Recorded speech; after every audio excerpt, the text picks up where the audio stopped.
It's Tuesday, December the 11th, 2018. Back in the book of Jeremiah, chapter 27. We're going to get started on verse 1. In the beginning of the reign of Jehoiakim, the son of Josiah, king of Judah, came this word unto Jeremiah from the Lord, saying. Now, Jehoiakim right here is wrong. This is actually Zedekiah, and this would be shown in verse 3. 2. Thus saith the Lord to me, make thee bonds and yokes, and put them upon thy neck. Now, opposed to a strap which would cut through your skin, a yoke would actually most likely be made of wood, and it kind of helps take the burdens off of life and make it easier to pull things. But like a future sense, the Christian's yoke is Jesus Christ. And the yoke does make life's burdens easier to pull.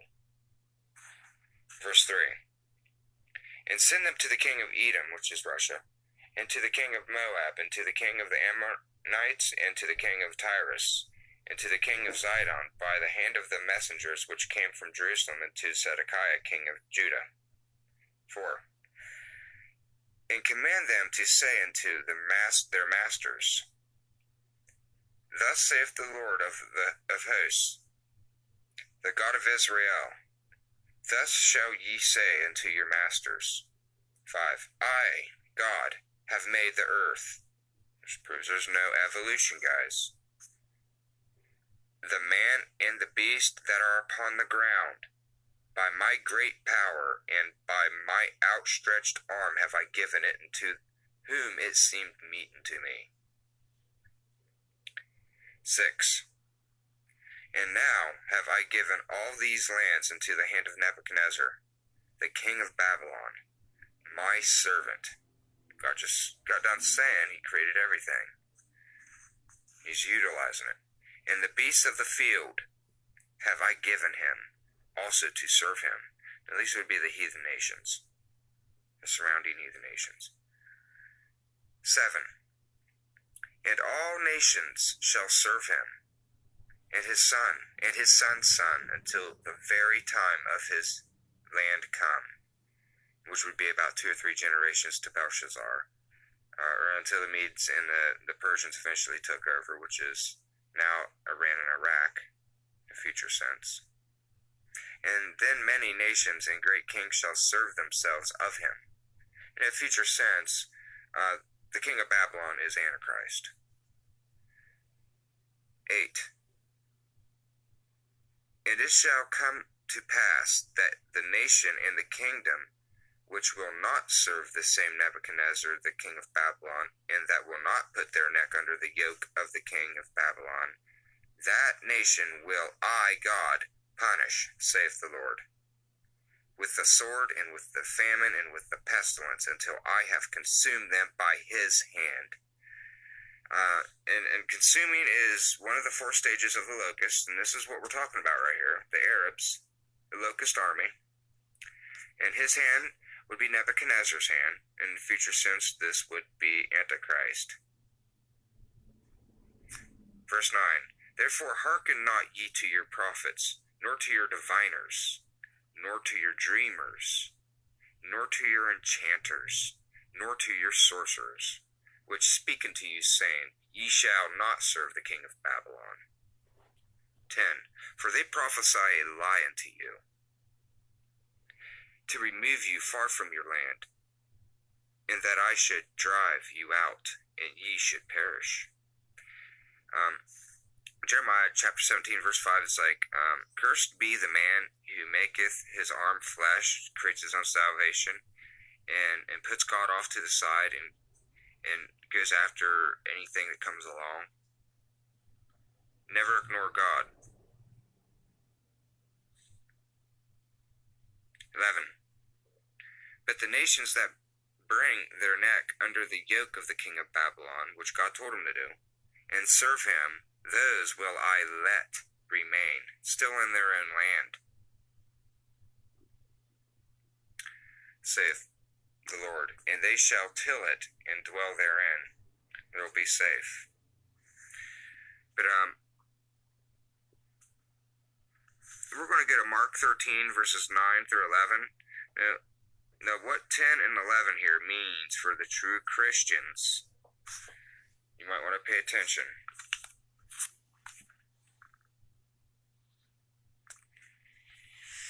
Okay, Mark 13, 9 through 11. This is Jesus speaking, but take heed to yourselves. They shall deliver you up to councils, and in the synagogues ye shall be beaten, or browbeaten. This is a future sense. And ye shall be brought before the rulers and kings for my sake, for a testimony against them. 10. And the gospel must first be published among all nations. This is our purpose, guys. The gospel must first be published among all nations. We are not to think or speak or think of what to say. Because if we go to speak, we speak one language. And the Pentecostal tongues that God's going to speak through us with, we'll speak once, and every nation on earth will understand us at the same time. That is the true Pentecostal tongue. It is not an unknown tongue. You do not need interpreters. Verse 11. But when they shall lead you and deliver you up, take no thought beforehand what ye shall speak, neither do ye premeditate. But whatsoever shall be given you in that hour of the hour of temptation, that speak ye, for it is not you that speak, but the Holy Spirit.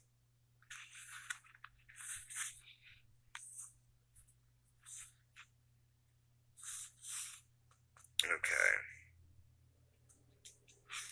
Verse 12, back in Jeremiah. I spake also to Zedekiah, king of Judah. And Zedekiah just couldn't keep his word to God or the king of Babylon. According to all these words, saying, bring your necks under the yoke of the king of Babylon.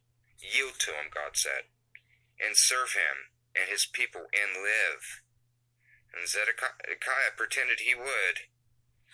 He ended up not doing it. Had his eyes plucked out. He had his sons killed. They drug him like a dog, fed him like a dog, and eventually he died in prison. 13. Why will ye die, thou and thy people, by the sword, by the famine, and by the pestilence, as the Lord hath spoken against the nation that will not serve the king of Babylon? 14. Therefore hearken not unto the words of the prophets, the fake ones, that speak unto you, saying, ye shall not serve the king of Babylon, for they prophesy a lie unto you. 15. For I have not sent them, saith the Lord, yet they prophesy a lie in my name, that I might drive you out, and that ye might perish, ye and the prophets that prophesy unto you. And this did eventually happen to Zedekiah and his sons. 16. Also I spake to the priest and to all this people, saying, thus saith the Lord, hearken not to the words of your prophets that prophesy unto you, saying, behold, the vessels of the Lord's house shall now shortly be brought again from Babylon, for they prophesy a lie unto you. It's not God's teaching. 17. Hearken not unto them, serve the king of Babylon, and live. Wherefore should this city be laid waste? Do it God's way. 18. But if they be prophets, and if the word of the Lord be with them, let them now make intercession to the Lord of hosts, that the vessels which are left in the house of the Lord, and in the house of the king of Judah, and at Jerusalem, go not to Babylon. Now, what was left at this time was only the bronze pillars. The gold was all taken. You might have had some of the vessels that's mentioned in here is like the lining of the bronze pillars were left. Vessels right here would also be like clothing and etc. Articles that were left behind that could still have a little bit of value. 19.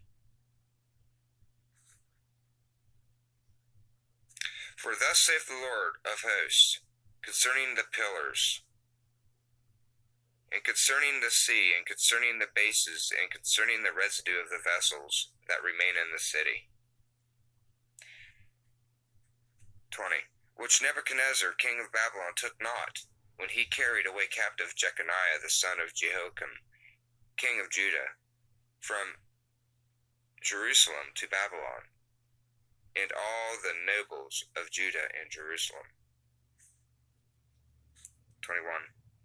Yea, thus saith the Lord of hosts, the God of Israel, concerning the vessels that remain in the house of the Lord, and in the house of the king of Judah and of Jerusalem. 22. They shall be carried to Babylon, and there shall they be until the day that I visit them, saith the Lord. Then will I bring them up and restore them to this place. Now this happened in 539 BCE. Cyrus did this, Cyrus the Great. He came in and defeated Babylon. He restored the temple in Jerusalem.